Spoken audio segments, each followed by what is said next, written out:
자, 5월의 어느 날입니다.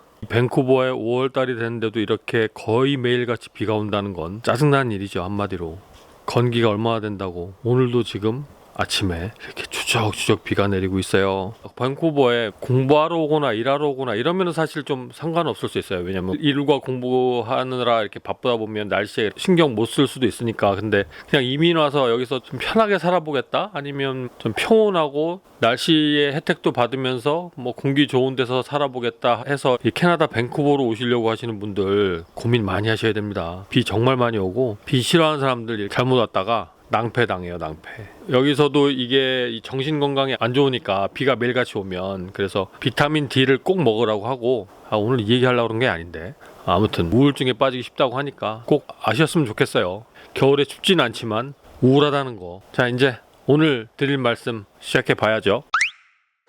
여러분 안녕. 네, 케이맨입니다. 오늘 영상의 본격적인 내용을 보기 전에 새로 들어온 자동차 소식을 하나 알려드리겠습니다. 사실 이것 때문에 기존의 영상을 2번 정도 찍었는데 또 재촬영을 하는 부분이에요. 그래서 급하게 재촬영해서 오늘 기존에 있던 영상에 이렇게 엎어 씌워서 올라갈 거니까 조금은 미흡할 수 있습니다만, 그래도 최대한 편집으로 이렇게 리커버 한번 해보도록 할 테니까요. 잘 봐주시고, 자, 일단 무슨 내용이냐, 제가 작년에 영상을 한번 만들어서 올린 적이 있는데 랜드로버 디펜더에 관련된 내용이에요. 랜드로버 디펜더 현재 나온 거는 90, 110 시리즈밖에 없잖아요. 물론 뭐 그 전통적으로 그렇게 나왔던 상황이고, 그런데 이번에 그 130 모델이 새로 나올 거다 제가 작년에 말씀드린 적이 있는데, 드디어 이 5월 말 5월 31일 북미 시간 기준으로요 신차 발표를 한다고 합니다. 랜드로버 디펜더 130 모델이고, 그리고 3열 시트가 들어가는, 뭐 물론 기존에도 110 모델에 3열이 들어간 부분이 있지만 뭐 3열이 사실 큰 의미는 없었죠. 의자만 달아놨다는 정도. 근데 이번에 나오는 디펜더 130은 3열에도 3명이 탑승할 수 있는 공간, 그러니까 대형 SUV나 미니밴 같은 이런 느낌의 공간으로 들어간다고 하니까요, 가족 구성원이 많으신 분들이나 큰 차를 원하시는 분들은 상당히 기대가 많이 되실 것 같아요. 그리고 작년에 제가 얻은 뉴스로는 중국 마켓 위주로 이 차를 발매할 거다라고 얘기했는데, 실제 북미 마켓까지 다 포함을 해서 출시를 한다고 하고, 구체적으로 어떤 나라가 앞으로 추가적으로 출시하게 될지는 아직까지는 언급은 없었습니다. 그리고 이번에 나오는 디펜더 같은 경우는 4기통은 130 모델에서 빠지고요, 6기통하고 8기통 모델만 들어가게 됩니다. 사실 고사양이나 고가로 올라가겠다 뭐 이런 정도의 느낌은 나죠.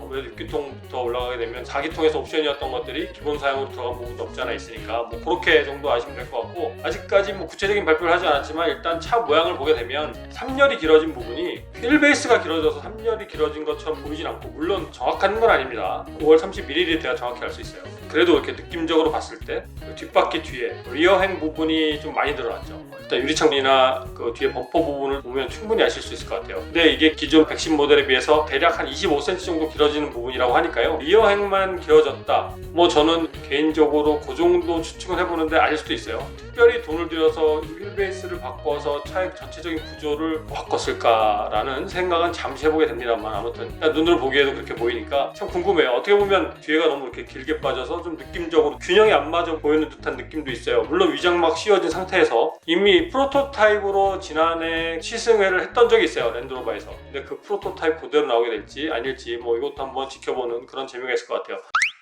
자, 사전 소식은 오늘 이걸로 마치고, 오늘은 제가 특별한 건 아니고 다음 영상에서는 제가 이 앞으로 영상이 어떻게 나아갈지 케이맨 채널에 대해서 좀 더 여러분들께 설명을 좀 드리려고 해요. 근데 그때 이제 설명을 자세하게 드리고, 거기에 이제 전초론으로서 오늘은 브이로그 형식이 나가지만 그래도 나름대로 이 캐나다의 자동차 운전하는 법이라든가 이런 것들을 추가해서 말씀드릴 예정이니까 한번 봐주시고, 일단 첫 번째 가볍게 제가 최근에 어떻게 알게 된 그 커피숍을 가게 됐는데, 카페라고 해야 되나요?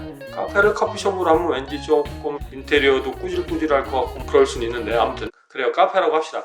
카페를 갔는데, 왜 밴쿠버 브이로그 찍어서 올리는 분들 보면 뭐 이쁜 거는 뭐 이쁘지만 위치적으로 다운타운이나 좀 사람들이 많이 밀집해 있는 곳 이쪽에 그 카페들 소개 많이 하잖아요. 저도 그 소개를 보고 뭐 방문하기도 하는데, 오늘 제가 소개시켜 드릴 곳은 제가 사는 곳보다 오히려 좀 더 시골인 마을 안에 시내에 있는 부분인데, 그 시내가 살짝 요즘 리노베이션이라고 재건축도 하고 하면서 약간 느낌적으로 나쁘지 않은 분위기가 연출이 돼 있더라고요. 막상 가보니까요. 이 카페를 먼저 소개를 시켜드릴게요. 한번 일단 보고 오시죠.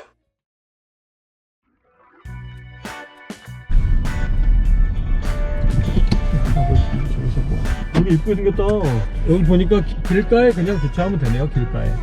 네, 지금은 다행히 자리가 있었고 자리 없으면 좀 주변 한번 이렇게 돌면 될 것 같아요.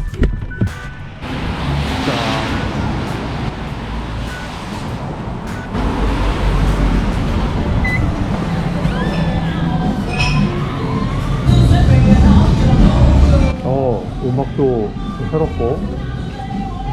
Hi, can I ask you something before place an order? Yeah. Yes, can you make a piccolo latte that is less milk than flat white or regular latte? So Yeah, we do a cortado, which is a little shorter than a flat white. yeah, okay, yeah, I want that one. And you guys have any cold brew or something? We've got the nitro. Uh-huh. It's a flash cold brew, and then it's infused with nitrogen, so it's like it's carbonated. Oh, good, good. That's a medium size, please. For sure. Yeah. And a cortado as well? Yeah, that's it. $9.45. Alright. Perfect. Okay, thank you. 자, 여기 카페 이름은 스모킹건. 근데 얘는 모자도 파네. 얘는 옷도 팔아요. 유명한가 진짜? 잘 모르겠네. 빈 한번 사서 먹어볼까? 이 한번 먹어봐야겠다. 전 개인적으로 나이트 좋아하거든요.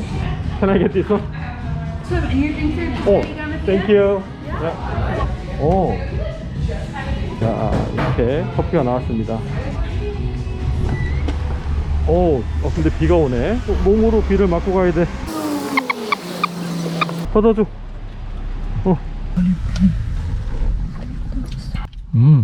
야, 진짜 괜찮아. 맛있어. 근데 플랫 화이트하고 비슷해. 근데 나 훨씬. 이건 좀 근데 좀 됐다. 프레시하진 않네 이거는. 근데 지금 뭐 어차피 문 닫을 시간이니까 그러려니 그냥. 아무튼 얘는 나름 괜찮은 것 같아요. 이걸 먹어본 결과 와서 먹어볼 만한 커피라고 생각하고, 동네가 또 나름 이뻐요. 솔직히 맛으로 어떻다라고 말씀드리긴 좀 그런 것 같고, 느낌이 되게 좋아요. 느낌. 이 우유와 어떤 커피와 섞여서 아무튼 그렇다는 거. 얘는 내가 보기에는 아침 일찍 와서 먹어야 돼. 얘네들이 이거 만들어 놓는 것 같아. 지금은 별로야.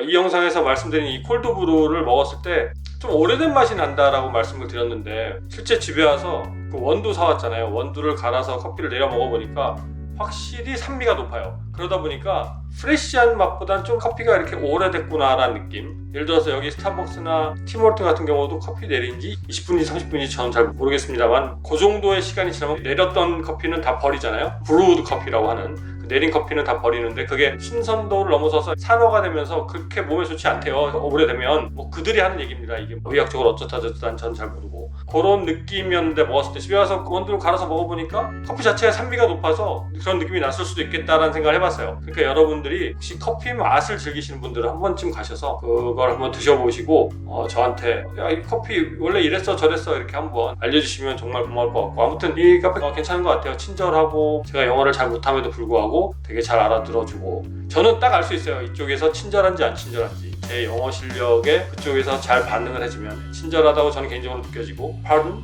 sorry 뭐 이런 식으로 나오면 알아들었음에도 불구하고. 그래서 여기 한번 추천하는데, 고속도로에서 빠져서 한 5분도 안 걸려요.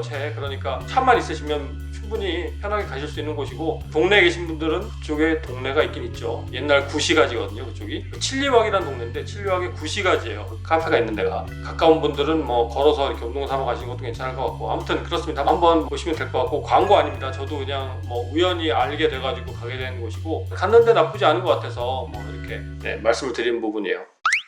이번에는 저걸 한번 얘기를 해보죠. 저는 캐나다에 처음 왔을 때 아무래도 이 관심 분야가 차 쪽이다 보니까 차나 교통, 뭐 운전 이런 거에 관심이 많았을 거 아니에요. 근데 처음 와서 느꼈던 운전하는 것 중에 가장 인상적이었던 부분 중에 하나가 있어요. 그게 뭐냐면 앞차와의 안전거리 확보에 대한 부분인데, 여기는 우리 한국처럼 뭐 차가 시속 몇 킬로를 달릴 때 앞차와의 거리를 몇 미터 이상 유지를 해라 이런 얘기를 안 하더라고요. 어떻게 얘기를 하냐면, 앞차와의 거리를 초수로 얘기합니다. 초수. 그러니까 시간이죠. 적어도 앞차와의 거리는 2초 이상, 그리고 고속도로에서는 3초 이상 유지를 해라. 비 오는 날, 뭐 날씨가 안 좋은 날, 도로 노면이 안 좋은 날, 미끄러운 날, 뭐 비포장길 이런 데서는 더 많은 시간을 유지해라 이런 얘기를 합니다. 즉 뭐냐면, 내 앞차가 방금 지나갔던 그 거리까지 내 차가 도달했을 때 거리, 그 거리를 시간으로 보는 거예요. 몇 미터로 보는 게 아니라, 내 앞차가 저기쯤 지나갈 때 내 차가 거기까지 얼만큼 있다가 지나갈 것인지 1, 2, 3 뭐 이렇게 세보는 거죠. 이게 뭐 아주 정확하지 않을 수 있지만 대략적으로 세는 타이밍이 있잖아요, 개인마다. 그런 타이밍을 기준으로 해서라도 뭐 2초, 3초 요 시간을 지키는 게 정말 앞차와의 거리를 지키는데 오히려 편하겠더라고요. 그래서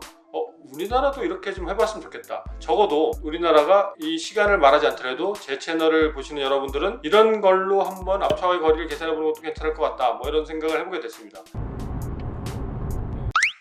차가 몇 킬로로 달려서 속도가 몇일 때 1초 동안 주행할 수 있는 거리 뭐 이런 것들이 나와 있는 것도 있어요. 그런데 뭐 이런 거 보지 않으셔도 여기서 말하는 그 초수만 생각해서 운전을 하면 충분히 안전거리를 확보하고 운전할 수가 있습니다. 제가 다시 말씀드리면 보통은 2초, 근데 보통이라 하면 여기서는 60km 이하를 주로 얘기해요. 그 이상은 무조건 3초 이상. 물론 차가 뭐 100km까지 120km까지는 법적인 속도라고 해도 그 이상 달리는 차가 없진 않잖아요. 근데 이런 차들은 몇 초를 지켜라라고 얘기는 안 해요. 어차피 그들은 과속을 하는 거니까. 그들이 사고를 내면 근데 그들 혼자만 사고를 해서 그들 혼자만 다치는 건 아닐 수 있겠군요. 아무튼 그 이상의 초수는 얘기를 안 해줘요. 다만 캐나다 BC주에는 최대 속도가 120km니까 그때 달려도 3초 이상을 유지하면 뭐 안전하게 앞차와의 거리를 확보하면서 달릴 수 있다, 뭐 이 정도의 얘기라고 보면 될 것 같아요. 3초. 근데 저는 120km면 한 4초도 괜찮을 것 같은데, 아무튼 여기는 그렇게 얘기를 하더라고요. 그리고 비 오는 날 이럴 때는 뭐 2배, 3배 이렇게 얘기합니다. 5초, 8초 이렇게. 그 부분은 뭐 헷갈릴 수 있으니까 일단 노면이 안 좋은 비포장길에서는 4초 이상.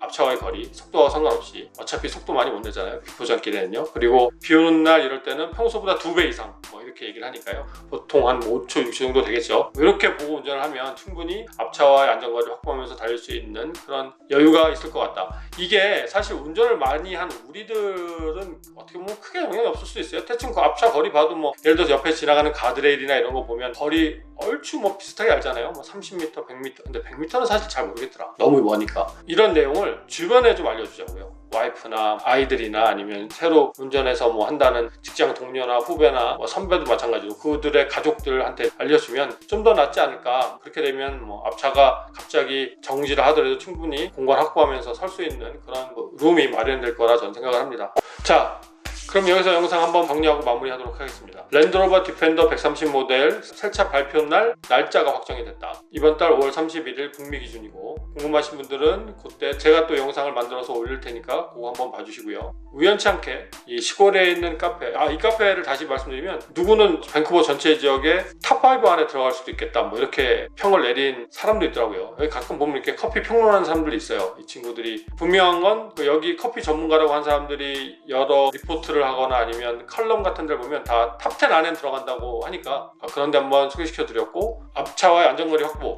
운전함에 있어서 이쪽 지역엔 이렇게 얘기를 하더라, 뭐 이것도 나쁘지 않겠다, 여러분들께 알려드리는 시간 한번 가져봤습니다. 그래도 조금은 여러분들께 도움이 되셨으면 하는 그런 마음을 좀 담아보면서 오늘 영상은 마무리하도록 하겠습니다. 또 곧 만나 뵙도록 할게요. 여러분 안녕.